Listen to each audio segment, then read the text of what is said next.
வணக்கம். நான் மோகன்ராஜ். இந்தியா முழுக்க நான் தொடர்வண்டிகள்ல பயணம் பண்ணும்போது, நான் எதிர்கொள்ளக்கூடிய ஒரு மிக முக்கியமான பிரச்சனை உணவு.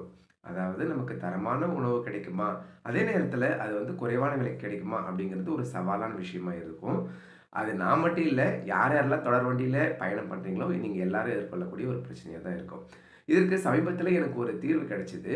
அதுதான் நான் உங்களுக்கு இந்த காணொளி மூலமா சொல்லலாம் அப்படின்னு நான் இந்த காணொளி இப்ப எடுத்துட்டு இருக்கிறேன். அது இத பத்தி நான் கேள்விப்பட்டிருக்கேன். பட் இப்ப தான் முறையா எக்ஸ்பீரியன்ஸ் பண்ணேன். அதாவது ஜனதா கானா மலிவு விலையில பார்த்தீங்கன்னாக்கா, உணவு கிடைக்கக்கூடிய ஒரு திட்டம் தான் ஜனதா கானா திட்டம். இந்த திட்டத்தின் மூலமா பார்த்தீங்கன்னாக்கா, அ தொடர் வண்டியில அதாவது பொது பெட்டிகள்ல பயணம் செய்யக்கூடிய பயணிகளுக்கு குறைவான விலையில தரமான உணவு கிடைப்பதற்கான ஒரு திட்டம் தான் இந்த ஜனதா கானா திட்டம். இந்த திட்டத்தின் மூலமா குறைவான விலைக்கு தரமான உணவு வழங்கப்படுது. இத நானு சமீபத்தில தான்